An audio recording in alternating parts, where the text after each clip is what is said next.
मित्रांनो, digital arrest हा सध्या भारतातील सर्वात मोठा सायबर धोका आहे।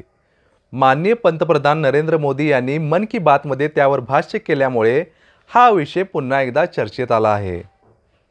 चला तर या व्हिडिओमध्ये पाहूयात डिजिटल अरेस्ट म्हणजे नेमकं काय प्रकार आहे। खरंच पोलीस असं कोणाला डिजिटली अरेस्ट करू शकतात का? फ्रॉडचा हा नवा प्रकार नेमका काय आहे आणि त्यापासून सावध कसं राहायचं? मित्रांनो, डिजिटल अरेस्ट हा एक सायबर फ्रॉडचा नवा प्रकार आहे।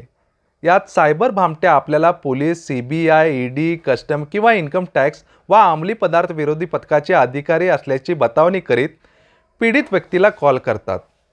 नंतर त्यांच्यावर किंवा त्यांच्या कुटुंबियावर अनैतिक कामात सामील असल्याचा आरोप देखील करतात। त्यानंतर फ्रॉड करणारे व्हिडिओ कॉल करण्याची मागणी करतात। साधा कॉल अथवा व्हिडिओ कॉल करून अटक करण्याची भीतीही दाखवतात।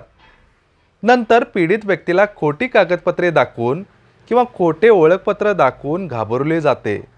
त्यांना अटकेची कारवाई टाळण्यासाठी दंड भरण्यासाठी दबाव टाकला जातो।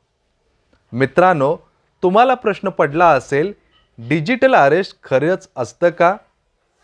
वास्तविक डिजिटल अरेस्ट नावाची कोणतीही गोष्ट नसते। या धमक्या संपूर्णपणे तोतियागिरी असते।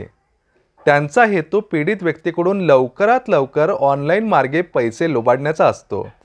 त्यामुळे पोलीस असल्याची बतावणी करून पीडित व्यक्तीला घाबरवले जाते आणि तणावाखाली आणले जाते। देशातल्या वाढत्या सायबर क्राईम आणि डिजिटल अरेस्ट प्रकरणाचा ओघ पाहता गृह मंत्रालयाने सर्वांना सतर्क राहण्याचा आणि सावध राहण्याचा सल्ला दिला आहे। गृह मंत्रालयाच्या सायबर सिक्युरिटी अवेअरनेस ब्रांचचे सायबर मंडळी या संदर्भात सोशल मीडियावर जनजागृती करीत आहेत। सोशल मीडिया प्लॅटफॉर्म X वर पोस्ट शेअर केल्या आहेत। त्यात सायबर दोस्त नावाने पोस्ट करण्यात आली आहे। डिजिटल अरेस्ट केवळ एक स्कॅम असून कोणताही अधिकृत अधिकारी केव्हाही कॉल करून, खास करून व्हिडिओ कॉल करून कोणालाही अटक करू शकत नाही। त्यामुळे वेळीच सावध राहा, अशा स्कॅमपासून दूर राहा। मित्रांनो, हा व्हिडिओ तुम्हाला जर आवडला असेल तर हा व्हिडिओ जास्तीत जास्त लोकांना शेअर करा, जेणेकरून ते या स्कॅमपासून वाचले जातील।